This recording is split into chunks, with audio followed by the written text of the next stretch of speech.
We are thrilled to be launching RQPS on the Electron's 42nd mission today. Now, this mission is our 10th launch for the year so far, making 2023 our busiest launch year to date. Now, as we wait for liftoff, let's take a closer look at the numbers behind Electron launches. Welcome to 11, and today we've launched 41 Electron rockets and counting. Electron's first stage is powered by 9 3D printed Rutherford engines, while the second stage has just one vacuum-optimized Rutherford engine. To date, we've launched 409 Rutherford engines to space. Why not 410? Well, recently, we re-flew a Rutherford engine to space for the first time after recovering it on a previous mission. So this hard-working engine has done double duty. But Rutherford isn't the only type of engine on Electron.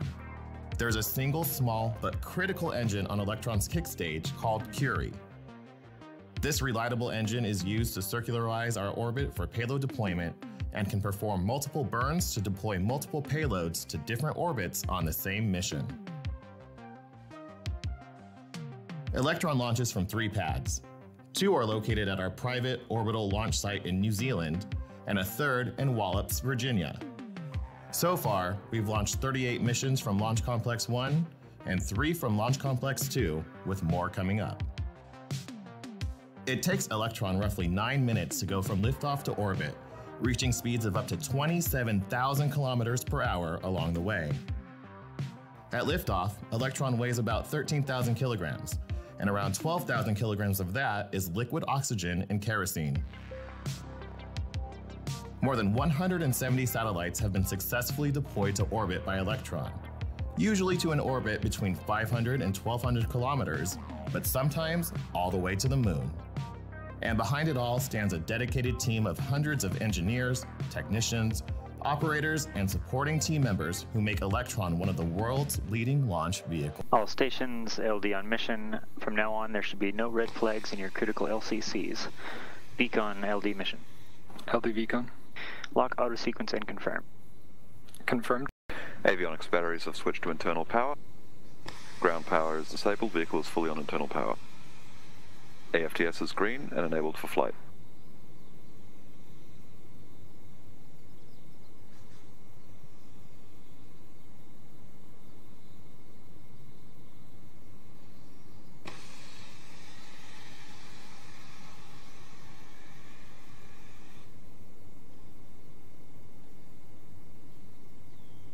LOX load is complete. System is in recirculation.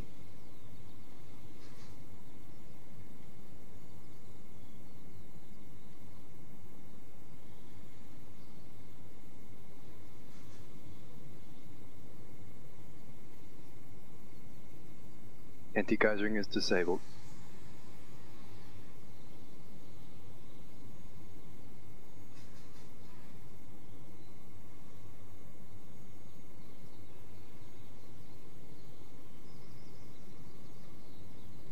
Stage 1 and Stage 2 tanks are pressed.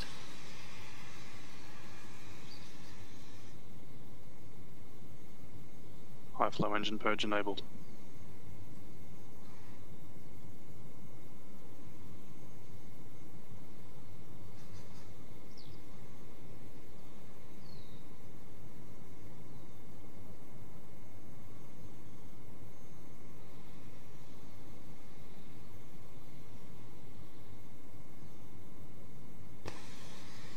T-minus 20 seconds and counting.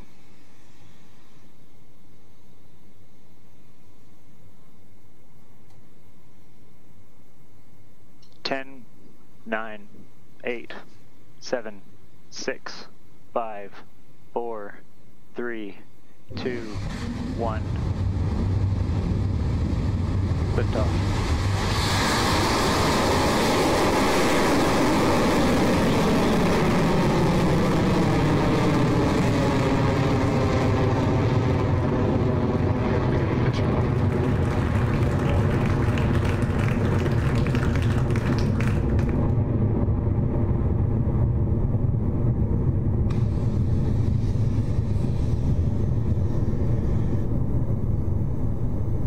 Stage 1 Electron propulsion. has lifted off from Launch Complex 1 and we are 34 seconds into our flight. With Electron now clear of the pad, soon we will approach max Q, or maximum aerodynamic pressure, the moment of the most amount of stress against the rocket. So let's listen in for the call from Mission Control that Electron has passed max Q.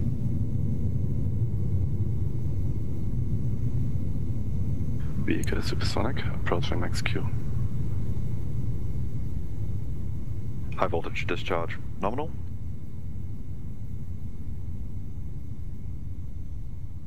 Cleared max Q. And there you have it, Electron has cleared max Q. A beautiful and nominal mission so far, now up 15 kilometers in altitude as the rocket reaches speeds of more than 2,100 kilometers. Next up are 3 mission milestones that happen in quick succession. First up, we have MECO, or main engine cutoff. This has been all 9 Rutherford engines on the first stage throttled down and then shut off completely.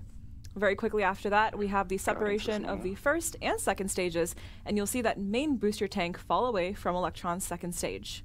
We then have the ignition of the single Rutherford engine on Electron's second stage, as the mission continues to orbit.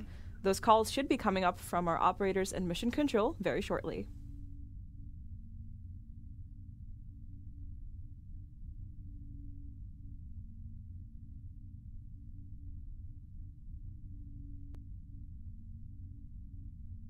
Stage 1 propulsion holding nominal. Stand by for MECO in roughly 30 seconds.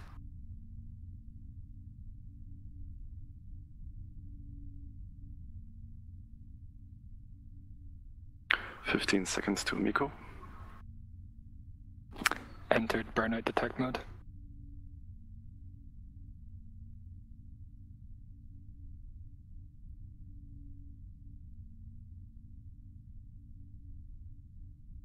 MECO confirmed.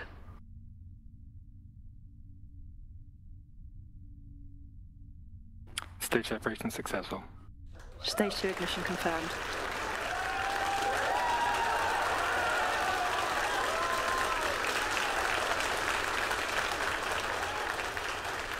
As you can probably tell from that applause, we have had a successful MECO, stage separation and second stage engine start for Electron.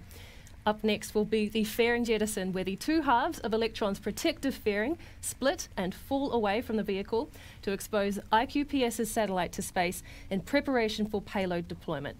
Now we might see those 2 halves on screen too as we clear that next milestone.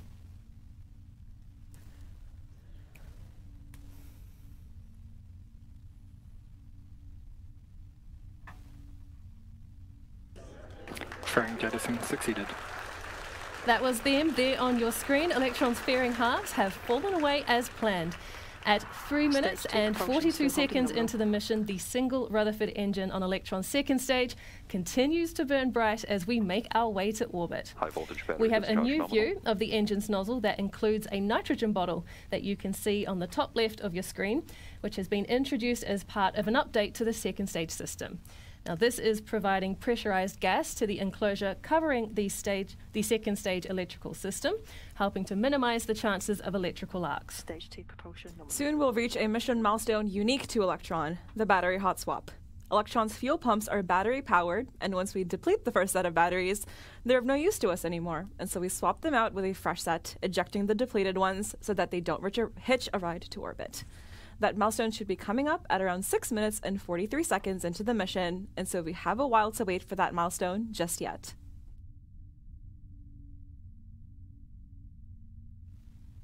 We are now 4 minutes and 42 seconds into flight and well on our way to orbit. So far, we have successfully lifted off, cleared the pad and passed through max Q, as well as had main engine cutoff and stage separation. Now, attached to Electron's second stage is the kick stage, where you can see IQPS's satellite right there, which is poised for deployment to a 575-kilometer orbit. If you take a look at the top graph on the right there, you can see that we have about 61% of propellant remaining, which will take us through to about T plus 9.5 minutes, where we will have engine shutdown and kick stage separation. 240 seconds remaining. Guidance is nominal.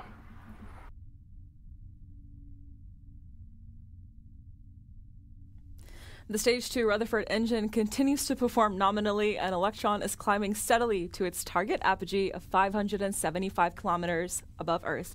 And what a beautiful view we have so far. The IQPS payload atop the kick stage is less than an hour away from its home in orbit.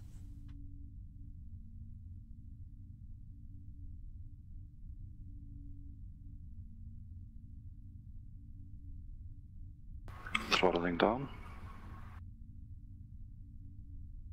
HVB discharge nominal, approaching. As we approach battery hot swap in the next 30 seconds or so, keep your eyes peeled because sometimes you can catch a glimpse of these battery packs falling away.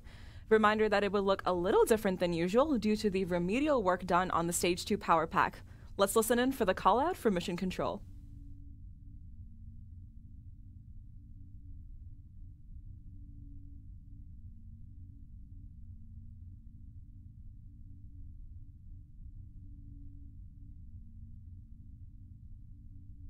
Hot swap successful. That was the call. That battery hot swap is confirmed and the mission is proceeding as planned. In about 3 minutes, Electron's second stage will experience SECO, or second engine cutoff. Now, much like main engine cutoff, the Stage 2 Rutherford will throttle down before the kick stage separates as it continues on to payload deployment.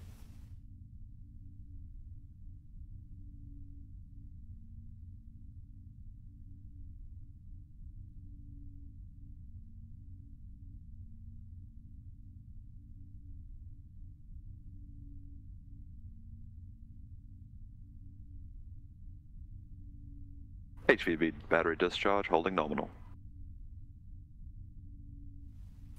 All right, a quick check in on the dials at T plus 7 minutes and 28 seconds. Electron is traveling at a speed of over 17,000 kilometers per hour and approaching an altitude of about 242 kilometers, which with some quick maths brings us another 300 or so kilometers to go in this mission. Now, after we reach that target, we will have a coast phase of about 45 minutes as the kick stage scoots around the other side of Earth and back into position, ready for payload deployment. Stage 2 propulsion still holding nominal.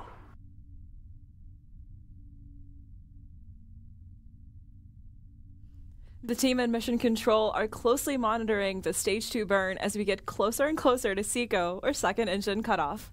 Just a minute to go until that milestone, with Electron and the IQPS payload remaining healthy. Reminder that this version of Rutherford is designed for the vacuum of space, so the glowing nozzle you see on your screen there is much larger than the sea-level variant of the engine used on Stage 1. This large nozzle extracts more energy from the exhaust as it expands, increasing the performance of the engine.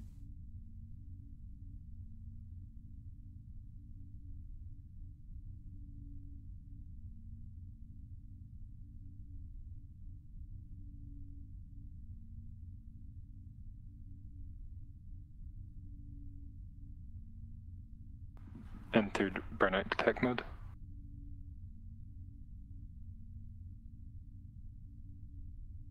Guidance is on terminal, 25 seconds remaining. As we mentioned before, one of the final milestones coming up for this mission is SECO. Now, we will see the second stage engine throttle down ahead of shutoff, then the kick stage, which the satellite is attached to, will separate and begin its coast phase. So let's listen in to mission control for the calls.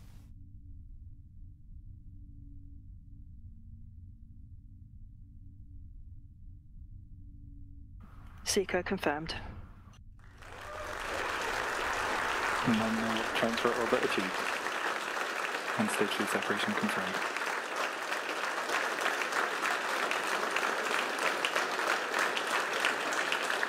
And with that, the Rutherford engine on Electron's second stage has successfully shut down, and Stage 2 and the kick stage have cleanly separated. The kick stage will now enter what we call a coast phase. For the next 45 minutes or so, the kick stage will be in an elliptical orbit around Earth before the Curie engine ignites, raising the kick stage's perigee to put us in a circular orbit. From here, we will deploy IQPS's Tsukuyomi satellite to its destination in orbit. So while we wait for that deployment, we'll take a break on the webcast now and be back with you at around T plus 50 minutes. See you back here soon.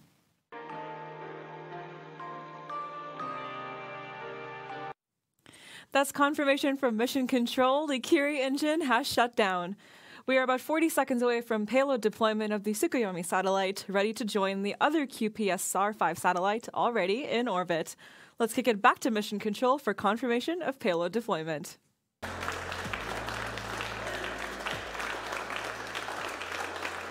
You heard it there from Mission Control and from the applause from our team. Payload deployment is confirmed. The Moon God has awoken and Tsukuyomi is now in orbit, ready to perform its mission to provide Earth observation imagery in rain, hail, or shine. A massive thank you to the team at IQPS for entrusting us with your mission. And congratulations to the Rocket Lab team on our 42nd Electron launch. That brings us to the end of today's broadcast, but keep an eye out on our social media channels for more footage and photos from today's beautiful launch. Don't forget that we are always recruiting. If anything you've seen excites you, be sure to check out rocketlabusa.com/careers to find your place in our family. Before we close out, we will leave you with this replay of today's stunning liftoff from Launch Complex 1. As always, this is Rocket Lab Mission Control, signing off.